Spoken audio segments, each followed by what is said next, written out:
एक दफा का जिक्र है कि एक खूबसूरत शहर जो बहुत ऊंचाई पे वाक़ था, उस शहर में एक हैप्पी प्रिंस का मुजस्समा बना हुआ था जो कि सर से लेकर पाँव तक सोने का था और उसकी तलवार पर सुर्ख रंग का हीरा जड़ा हुआ था, जबकि उस मुजस्समे की आंखें जमरूद पत्थर की बनी हुई थी। उस प्रिंस के मुजस्समे को कोई भी उस शहर में चलते फिरते देख सकता था और उस मुजस्समे को खुशी और उम्मीद की निशानी समझा जाता था। एक रात एक अबाबील उस शहर में आई। उसके सारे दोस्त सर्दी से बचने के लिए गर्म इलाकों की तरफ चले गए थे, लेकिन वो बेचारी पीछे रह गई थी। अबाबील ने उस शहर से गुजरते हुए हैप्पी प्रिंस का मुजस्समा देखा। चलो आज रात यहाँ गुजार लेती हूँ, कल आगे का सफर करूँगी। और फिर वो अबाबील हैप्पी प्रिंस के मुजस्समे के पैरों में आकर बैठ गई। आज की रात तो मैं यहाँ आराम से सोऊंगी। अभी वो सोने की तैयारी कर ही रही थी और अपने परों से चेहरे को छुपा रही थी कि अचानक एक पानी का कतरा उसके चोंच पर गिरा। उसने ऊपर देखा, लेकिन ना तो आसमान पर बादल थे और ना ही बारिश हो रही थी। लेकिन उसके फौरन बाद एक और पानी का कतरा उसकी चोंच पर गिरा और उसके बाद एक और कतरा। ये जानने के लिए कि आखिर मामला क्या है, वो अबाबील मुजस्समे के सर की तरफ चली गई। उसने देखा कि वो पानी के कतरे प्रिंस की आंखों से गिर रहे थे, मतलब कि वो उसके आंसू थे। उस प्रिंस के आंसू उसके गालों से बहते हुए उसके पैरों पर गिर रहे थे और उसकी आंखें चांद की रोशनी में चमक रही थी। प्रिंस को इस हाल में देखकर उसे बहुत दुख हुआ। हेलो, आप कौन हैं? मैं हैप्पी प्रिंस हूँ। तो आप रो क्यों रहे हैं प्रिंस? जब मैं जिंदा था और मेरा दिल इंसानों की तरह धड़कता था तो मैं कभी नहीं रोया, क्योंकि मैं महल में रहता था और मुझे नहीं मालूम था दुख क्या होता है। दिन के वक्त मैं अपने दोस्तों के साथ बाग में खेला करता था और रात के वक्त बड़े से हॉल में डांस किया करता था। उस बाग के चारों तरफ एक बहुत बड़ी दीवार थी, लेकिन मैंने कभी नहीं सोचा कि उस दीवार के पार क्या है। मेरे आसपास सब कुछ बहुत खूबसूरत था और सब मुझे हैप्पी प्रिंस कहा करते थे, क्योंकि मैं हमेशा खुश रहता था। लेकिन जब मेरी जिंदगी खत्म हुई तो मुझे यहाँ ऊंचाई पे खड़ा कर दिया और अब मैं अपने इर्द गिर्द की सारी गुर्बत और बुरे हालात देख सकता हूँ। हालांकि मेरा दिल शीशे का बना हुआ है, लेकिन मैं रोने के अलावा कुछ नहीं कर सकता। ये सब सुनकर अबाबील बहुत उदास हो गई। यहाँ से बहुत दूर एक गली में एक छोटा सा घर है, जिस घर की खिड़की खुली रहती है और मैं वहां से एक औरत को सिलाई करता देख सकता हूँ। वो बहुत थकी हुई और उदास है और उसके करीब ही एक छोटा सा बच्चा लेटा हुआ है जो बहुत बीमार है। उसे बहुत बुखार है, लेकिन उसकी माँ के पास इलाज के पैसे नहीं। प्यारी अबाबील, क्या तुम मेरे मुजस्समे में से एक हीरा निकाल कर उस औरत को दे सकती हो? मुझे थोड़ा आराम करने के बाद गर्म इलाकों की तरफ रवाना होना है। देखो, सिर्फ आज रात के लिए रुक जाओ, सुबह होते ही चली जाना। हालांकि अबाबील को बहुत ठंड लग रही थी और वो बहुत थकी हुई थी, लेकिन वो फिर भी उदास प्रिंस की मदद करना चाहती थी। फिर उस अबाबील ने अपनी चोंच की मदद से उस प्रिंस के मुजस्समे की तलवार से हीरा निकाला और रात के अंधेरे में वो अबाबील उस घर की तरफ उड़ने लगी। उस घर में पहुंचने के बाद अबाबील ने अंदर जाकर देखा, छोटा बच्चा शदीद बुखार की वजह से बहुत रो रहा था, जबकि उसकी माँ सो रही थी। अबाबील ने वो हीरा खामोशी के साथ उस औरत के सामने रख दिया। फिर वो उस बच्चे के पास गई। उस बच्चे का बुखार कम करने के लिए अपने परों से हवा देने लगी। उसके बाद वापस आकर उसने प्रिंस को सब कुछ बताया तो प्रिंस ने कहा, जब उस औरत की आंख खुलेगी तो उसे वो कीमती हीरा मिल जाएगा और फिर वो अपने बच्चे का इलाज भी कर सकेगी। तुम्हारा बहुत शुक्रिया। अच्छा, अब तुम आराम से सो सकती हो प्यारी अबाबील। अब जब सुबह होते ही वो अबाबील उड़कर अपनी मंजिल की तरफ जाने लगी तो हैप्पी प्रिंस ने उसे रोककर कहा, हे रुको प्यारी अबाबील, जरा मेरी बात सुनो। क्या एक रात और रुक सकती हो? मुझे जल्द अज जल्द गर्म इलाकों में जाना है ताकि मैं अपने साथियों और फैमिली को ढूंढ सकूं। इस शहर के दूसरे कोने में एक शख्स रहता है जो कि अदीब है और बहुत परेशान है। वो बीमारी की हालत में एक टेबल पर बैठा हुआ है जहाँ पर बहुत सारे कागज हैं। वो एक नौजवान अदीब है जो अपनी किताब मुकम्मल करने की कोशिश कर रहा है, लेकिन वो इतना गरीब है कि उसके पास खाने के लिए भी कुछ नहीं। क्या उसकी मदद करना नहीं चाहोगी? ये कहानी सुनने के बाद अबाबिल ने एक और रात रुकने का फैसला किया और हैप्पी प्रिंस की मदद के लिए तैयार हो गई। बदकिस्मती से अब मेरे पास कोई हीरा नहीं, लेकिन मेरी दोनों आंखें कीमती पत्थर जमरुद की बनी हुई हैं। इनमें से एक निकालकर अदीब को दे आओ। ये सुनकर प्यारी अबाबिल बहुत उदास हो गई।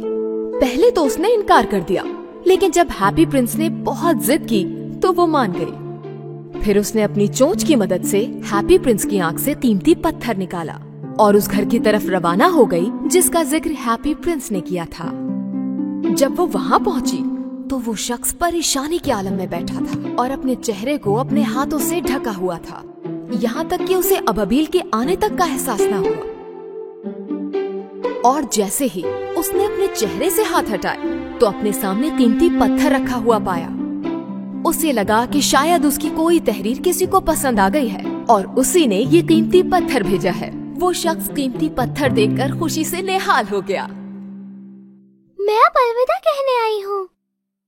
प्यारी अबाबिल, क्या तुम बस एक रात और रुक सकती हो? सर्दी आ गई है और बर्फबारी शुरू हो जाएगी, इसलिए मुझे अब जाना होगा।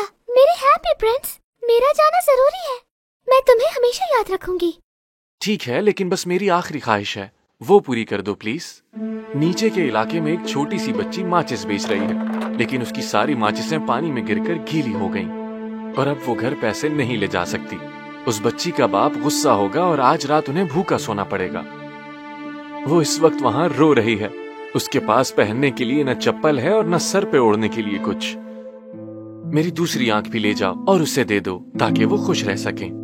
ये कहानी सुनने के बाद प्यारी अबाबिल ने एक और रात रुकने का फैसला किया। ठीक है, लेकिन सिर्फ आज ही की रात, और मैं तुम्हारी आंख नहीं निकालूंगी वरना तुम देख नहीं पाओगे।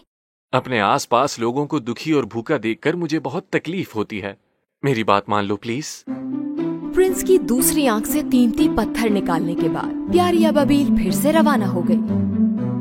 वो खामोशी से उस बच्ची के पास गई और उसके हाथों में वो कीमती पत्थर रख दिया। बच्ची खुशी से चिल्लाई कि ये कितना खूबसूरत पत्थर है और खुशी खुशी अपने घर चली गई।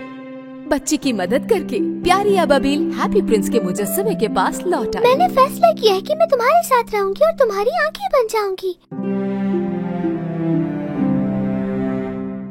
फिर प्रिंस ने प्यारी अबाबिल से कहा कि वो पूरा शहर उड़ती फिरे और बताए कि कहाँ किसकी मदद करनी है। अबाबिल ने पूरे शहर का चक्कर लगाया और देखा कि सर्दी में अमीर लोग अपने घरों में महफूज थे, जबकि गरीब खुले आसमान के नीचे बैठे आग जलाकर खुद को गर्म करने की कोशिश कर रहे थे। फिर जब वो अंधेरी गलियों में गई तो वहाँ उसने छोटे बच्चों को देखा जो बेचारे भूखे और प्यासे थे। उसके बाद दो और बच्चों को देखा जो पुल के नीचे बैठे सर्दी से ठिठुर रहे थे और कांप रहे थे और एक दूसरे को जोर से थामे हुए थे। अबाबिल ने अपनी आंखों देखा सब कुछ प्रिंस को बताया। मैं पूरा सोने का बना हुआ हूँ। तुम ये सारा सोना उतार कर गरीबों में बांट दो। लोगों को लगता है सोने से खुशी मिलती है, लेकिन असल खुशी सिर्फ लोगों की मदद करने से मिलती है। अबाबिल ने प्रिंस के मुजस्समे से सोना उतारना शुरू किया और आहिस्ता आहिस्ता मुजस्समे की हालत बिगड़ने लगी। प्यारी अबाबिल ने सारा सोना शहर के गरीबों में बांटना शुरू कर दिया और इसी दौरान बर्फबारी शुरू हो गई। चारों तरफ बर्फ ही बर्फ थी। इस मौसम के बावजूद भी अबाबिल मुजस्समे से सोना उतारकर गरीबों की मदद किया करती। आखिरकार मुजस्समे का सारा सोना खत्म हो गया। बेचारी अबाबिल सर्दी से ठिठुर रही थी, लेकिन वो प्रिंस को अकेला नहीं छोड़ना चाहती थी। यहाँ तक कि उसे महसूस होने लगा कि अब वो मरने वाली है। अबाबिल ने किसी तरह हिम्मत करके उड़ना शुरू किया और प्रिंस के कंधे पर जा बैठी। Goodbye happy prince. तो आखिरकार तुमने गर्म इलाकों की तरफ सफर करने का फैसला कर लिया है। प्यारी अबाबिल प्रिंस को ना बता सकी कि वो कहाँ जा रही है। बस उसने प्रिंस को प्यार किया और जमीन पर गिर गई प्रिंस के कदमों में। अचानक हैप्पी प्रिंस के मुजस्समे के अंदर से किसी चीज के टूटने की आवाज आई। ये उसके शीशे का दिल था जिसके टुकड़े टुकड़े हो रहे थे। सुबह शहर के सारे लोग प्रिंस के मुजस्समे के आसपास जमा हो गए और हैरानी और परेशानी के आलम में उस मुजस्समे को देखने लगे। साथ ही उसके कदमों में प्यारी अबाबिल को पड़े देखा जो कि मर चुकी थी। सब अचानक उदास हो गए। फिर उस हुजूम से एक आवाज आई जो उस नौजवान अदीब की थी। अब मुझे समझ आया कि हैप्पी प्रिंस की हालत कैसे हुई। इस प्रिंस और अबाबिल ने हमारी खुशियों की खातिर खुद को कुर्बान कर दिया। तो उदास न हो और खुश रहें। इन दोनों का दिल शहर के तमाम लोगों से कहीं ज्यादा बड़ा था और आज से ये दोनों हमेशा साथ रहेंगे।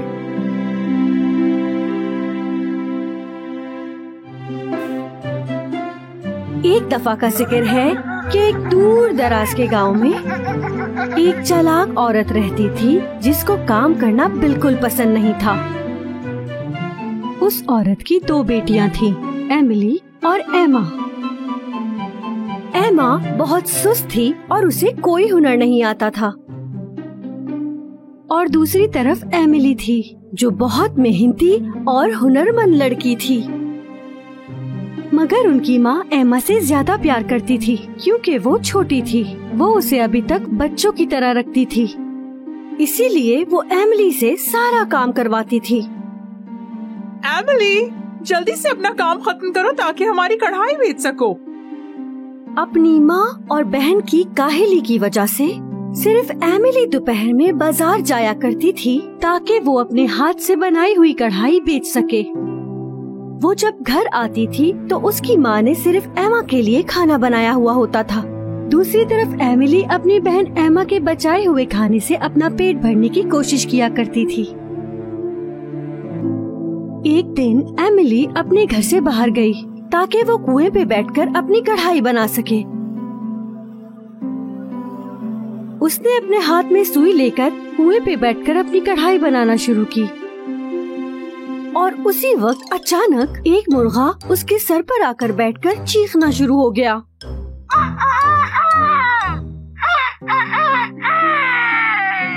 ओ, मेरे सर पर से हटो, क्या कर रहे हो तुम यहाँ? अरे नहीं, मेरी कढ़ाई! एमिली बहुत दुखी हो गई थी कि उसके हाथ से वो कढ़ाई कुएं में गिर गई थी। मेरी अम्मी ये जानकर बहुत गुस्सा होंगी मुझसे। अब क्या करूँगी मैं, बताओ? सुनो, पहले अपना दिमाग इस्तेमाल करो, उसके बाद बाल्टी।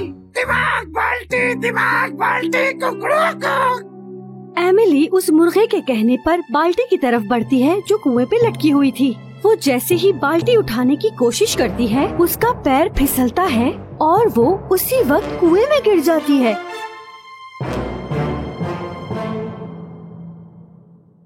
जब एमिली अपनी आंखें खोलती है, वो खुद को एक बाग में पाती है जो रंग बिरंगे फूलों से भरा हुआ था। कितनी खूबसूरत जगह है ये। मैं हूँ कहाँ पर वैसे? जैसे ही वो चलना शुरू करती है, उसकी नजर एक खरगोश पर पड़ती है। क्या तुम मेरी मदद कर सकती हो? मैं ये गाजर निकाल नहीं पा रहा। एमिली फौरन ही उसकी मदद करने लगती है और वो एक ही बार में उस गाजर को जमीन से निकाल लेती है। तुम्हारा बहुत बहुत शुक्रिया। फिर वो खरगोश खुशी खुशी अपने रास्ते चला जाता है और एमिली अपने रास्ते। हे, क्या तुम मुझे पानी दे दोगी? वरना मैं मुरझा जाऊंगा। एमिली ने उस गुलाब की बात सुनी जो मुरझाने वाला था। एमिली फौरन ही उस फव्वारे के पास गई ताकि वो गुलाब की मदद कर सके। उसने अपने हाथ में थोड़ा सा पानी लाकर गुलाब की जड़ में डाल दिया। गुलाब फिर से खिल गया और दोबारा से महकने लगा। बहुत शुक्रिया तुम्हारा। अब मैं एक अच्छी और लंबी जिंदगी जी पाऊंगा। एमिली एक दफा फिर अपने रास्ते चलने लगी। थोड़ी दूर चलकर उसकी नजर एक घर पर पड़ी और उस घर के सामने एक अजीब सी औरत जो कि दिखने में बहुत खौफनाक थी, एमिली को देख रही थी। एमिली उस औरत से बहुत डर गई। एमिली वहाँ से फौरन ही भागने लगी। तुम्हें मुझसे डरने की जरूरत नहीं बेटा, यहाँ आओ, मुझे तुमसे कुछ कहना है। एमिली डरते डरते उस औरत के पास गई। मेरा नाम हॉली है, सब मुझसे बहुत प्यार करते हैं। अगर तुम मेरे छोटे से घर का ख्याल रखोगी तो तुम जब तक यहाँ रहना चाहो रह सकती हो। बस तुम्हें ये करना होगा कि हर सुबह मेरा बिस्तर परों से सजाना होगा। मुझे वैसे भी अपने घर का रास्ता याद नहीं है, मैं कुछ दिन यहाँ रह सकती हूँ। एमिली उस घर का बहुत ख्याल रखने लगी जैसा कि मदर हॉली चाहती थी। हर सुबह बगैर थके वो मदर हॉली का बिस्तर परों से सजाना कभी नहीं भूलती थी।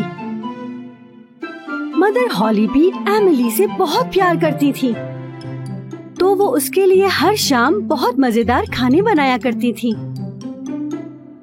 इसी तरह दिन और रात गुजरते रहे।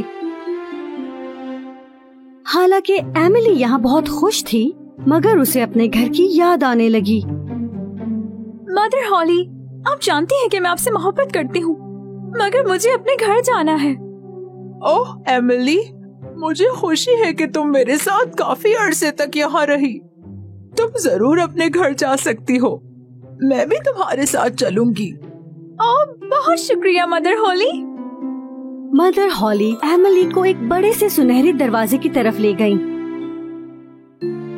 जैसे ही एमिली ने उस दरवाजे को पार किया, वो बहुत खूबसूरत नए कपड़ों और सोने से ढक गई। ये मेरी तरफ से एक छोटा सा तोहफा है तुम्हारे लिए, तुमने मेरा बहुत ख्याल रखा। ये रही वो कढ़ाई और सुई जो तुमने पानी में गिरा दी थी, ये लो। ओह बहुत शुक्रिया मदर हॉली, आप बहुत अच्छी हैं। उसके बाद मदर हॉली ने एमिली की आंखों पर हाथ रख दिया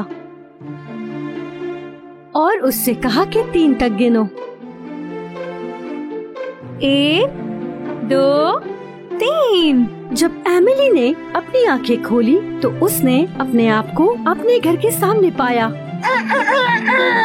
एमिली वापस आ गई और अब सुनहरी लड़की बनकर लौट चुकी है। एमिली को देखकर उसकी माँ और उसकी बहन एमा अपनी हैरानगी छुपा नहीं सकी। हाँ, मगर तुम्हें ये इतना खूबसूरत ड्रेस कहाँ से मिला? एमा चुप हो जाओ, मेरी प्यारी बेटी, मैं तुम्हारे लिए बहुत परेशान थी। तुम मुझे बताओ कि तुम्हें ये ज्वेलरी कहाँ से मिली, बताओगी ना? एमिली एक एक करके उन्हें सब कुछ बताती गई। दूसरी तरफ उसकी माँ सोच रही थी कि एमा भी ये कर सकती है। उसने लालच में आकर एमा को भी कुएं के किनारे भेज दिया।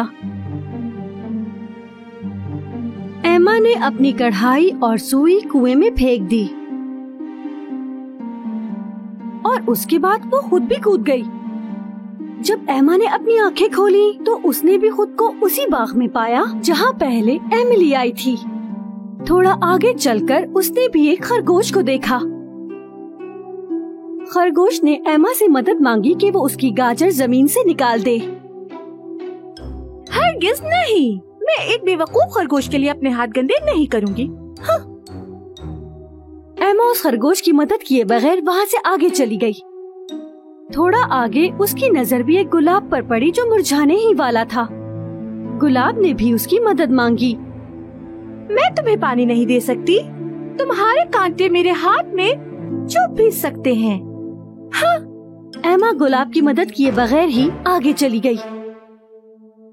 बिल आखिर वो भी मदर हॉली के घर के सामने पहुंची। मैंने सुना है आपको किसी काम वाली की तलाश है, मैं आपके पास काम करने के लिए तैयार हूँ। मदर हॉली ने एमा को समझाया कि उसे घर में क्या करना होगा। याद रखना, तुम्हें हर सुबह मेरा बिस्तर परों से सजाना होगा। एमा ने उनकी सारी बातें मान ली। उसने पहले दिन बहुत अच्छा काम किया, परों से बिस्तर को भी सजा दिया। पर कुछ दिन गुजरने के बाद वो काम चोरी करने लगी और वो घर दिन ब दिन गंदा होता जा रहा था और एमा मदर हॉली के बिस्तर को परों से सजाना भी भूल जाती थी। जब उन्होंने अपना बिस्तर देखा तो मदर हॉली को गुस्सा आ गया कि एमा उनसे वादा खिलाफी कर रही है। मुझे लगता है अब तुम्हारे घर जाने का वक्त है। एमा ये बात सुनकर बहुत ज्यादा खुश हो गई, क्योंकि वो चाहती थी कि जितना जल्दी हो सके उसे भी वो खूबसूरत कपड़े और जेवर मिल जाए। हाँ, ये ठीक है। मुझे फौरन ही अपना इनाम लेके घर चले ही जाना चाहिए। मदर हॉली उसे भी सुनहरे दरवाजे के पास ले आई। जब एमा ने वो दरवाजा पार किया तो ऊपर से मिट्टी की बारिश होने लगी बजाय सोने के। ये क्या हो रहा है? ये क्या है? दरवाजे ने तुम पर सोना नहीं बरसाया क्योंकि तुमने कोई काम ठीक से नहीं किया। अब 3 तक गिनो और अपने घर जाओ। 1, 2, 3। उसके बाद उसने खुद को अपने घर के गार्डन में पाया।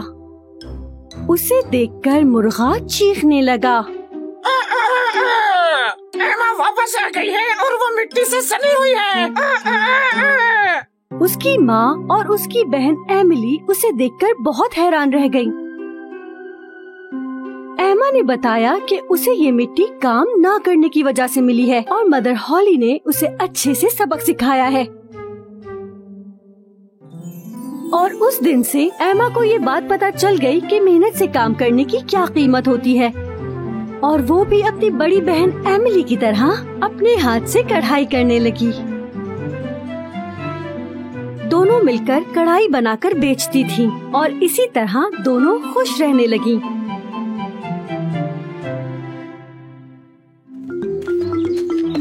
एक दिन एक जवान लड़की अपने ज़ईफ और बीमार बाप के लिए दवा ढूंढ रही थी। उसके लिए वो जंगल में गई।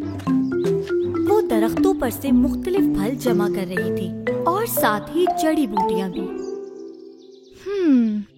ये ही वो पत्ता है, शायद इससे बाबा की तबीयत ठीक हो जाए। जब वो लड़की फल और जड़ी बूटियाँ अपने बैग में रखकर आगे चल रही थी, उसकी नजर एक बूढ़ी औरत पर पड़ी जो उसकी तरफ आ रही थी। लड़की फौरन जाकर उनकी मदद करना चाहती थी। हेलो मैम, क्या मैं आपकी कुछ मदद कर सकती हूँ? बूढ़ी औरत ने अपने सर पर से कपड़ा हटाकर उसकी तरफ देखा। तुम्हारा बहुत शुक्रिया। रास्ते में मेरी छड़ी टूट गई, इसी वजह से मैं आहिस्ता आहिस्ता चल रही थी ताकि गिर ना जाऊं। लड़की ने आसपास देखा और उसकी नजर एक पत्थर पर पड़ी। उसने पत्थरों पर चढ़कर एक मजबूत लकड़ी ढूंढी। उसने तेज पत्थर से उस लकड़ी को सीधा किया और एक बैसाखी बना दी। उसने फिर ये बूढ़ी औरत को पकड़ा दी। ये लीजिए, अब आप बगैर परेशानी के चलकर अपने घर जा सकती हैं। मुझे खुशी है कि तुमने एक बीमार औरत की मदद की। तुम्हारा शुक्रिया। लेकिन जिसे तुम जानती नहीं उसके लिए तुमने ऐसा क्यों किया? मेरे बाबा भी बहुत बीमार हैं, इसलिए हर बीमार शख्स की मैं मदद करती हूँ, चाहे मैं उन्हें जानती हूँ या नहीं। बूढ़ी औरत उस लड़की की बात से बहुत मुतासिर हुई और बूढ़ी औरत ने उसको जादुई डब्बा दिखाया जो उसके हाथ में था। और अमीर ताजिर वहाँ से गुजर रहा था, उसने भी देखा और वो दरख्त के पीछे छुपकर बूढ़ी औरत की बातें सुनने लगा जो वो लड़की को बता रही थी। ये एक छोटा सा जादुई डब्बा है लड़की, इसको अपने बाबा के पास ले जाओ। इस जादुई डब्बे से तुम जो चाहोगी वो मिल जाएगा तुम्हें। शुक्रिया, लेकिन आपको भी इसकी जरूरत होगी। तुमने मुझे वो दिया जिसकी मुझे जरूरत थी, चलने के लिए छड़ी दी।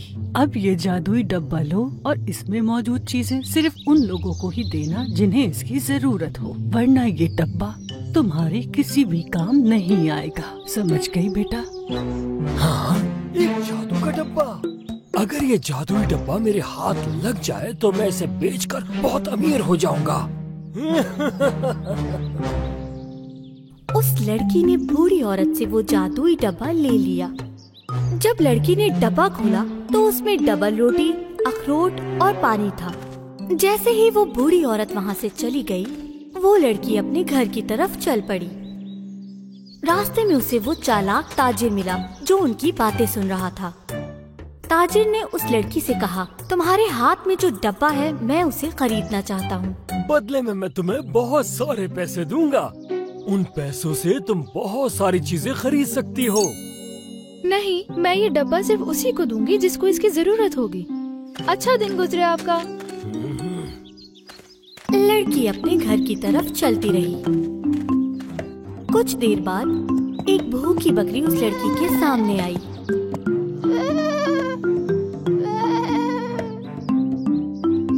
बकरी बहुत ज्यादा भूखी थी, इसीलिए डबल रोटी बकरी को खिला दी।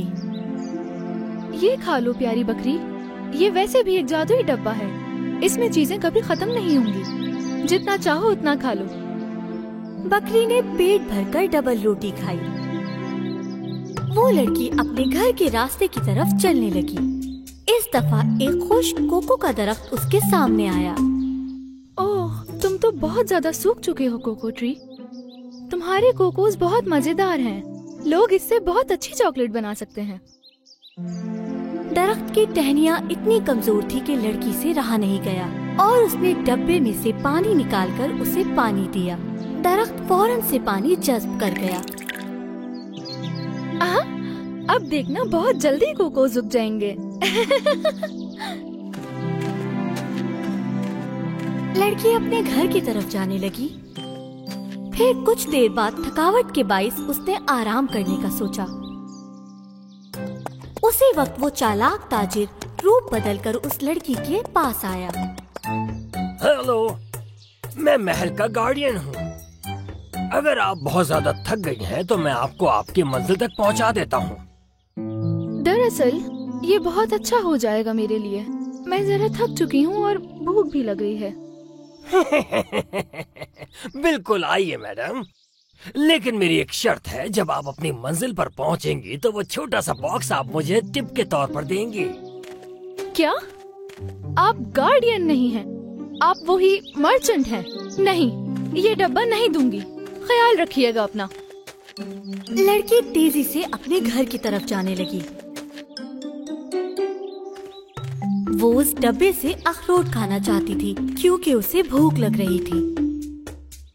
और उसी दौरान उस लड़की के पास कुछ गुलहरियाँ आईं जो कि बहुत भूखी थीं। मैं थोड़ी देर और भूख बर्दाश्त कर लूंगी, लेकिन इन्हें इस जंगल में भूखा कभी नहीं छोड़ सकती। बहरहाल ये एक जादुई डब्बा है, मैं अखरोट बाद में खा लूंगी। लड़की ने डब्बे में से अखरोट गुलहरियों को दे दिए। फिर वो लड़की बहुत मुश्किलों के बाद अपने घर पहुंच ही गई। उस लड़की ने अपने बीमार बाप को वो जादुई डब्बा दिखाया। बाबा, आज आते हुए मुझे एक बूढ़ी औरत मिली जिन्होंने मुझे ये जादुई डब्बा दिया है। इसमें खाना है जिससे आपकी तबीयत बेहतर हो जाएगी। जैसे ही लड़की ने वो डब्बा खोला, उसने क्या देखा? वो डब्बा खाली था। लेकिन कैसे? ये डब्बा तो जादुई था, ये तो खाली है। लेकिन मैंने चीजें तो सिर्फ उन्हें ही दी थी जिसे जरूरत थी। लड़की बहुत रोने लगी कि वो अपने बाबा की मदद नहीं कर पाई। पर उसी वक्त किसी ने दरवाजा खटखटाया। लड़की ने जैसे ही दरवाजा खोला तो उसने वो बूढ़ी औरत, बकरी और गुलहरियों को देखा। हाँ, आप यहाँ कैसे?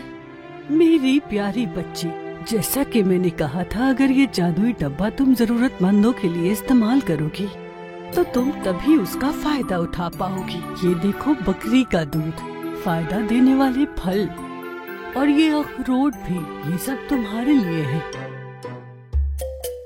उस लड़की ने कोको, बकरी का दूध और हेजलनट से अपने बाबा के लिए ताकतवर शरबत बनाया।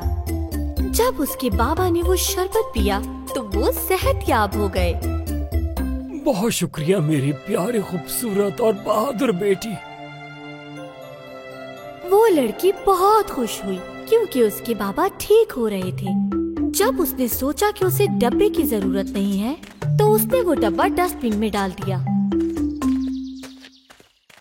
चालाक ताजिर ने जैसे ही उसे देखा वो वहाँ पहुँच गया। वाओ, जबरदस्त जादुई डब्बा, जादुई डब्बा। अब मैं अमीर होने वाला हूँ, मैं बहुत अमीर हो जाऊंगा। लड़की खिड़की से चालाक ताजिर को देखकर हंसने लगी, क्योंकि उसे पता था असल जादू डब्बे में नहीं बल्कि दूसरों की दिल से मदद करने में होता है।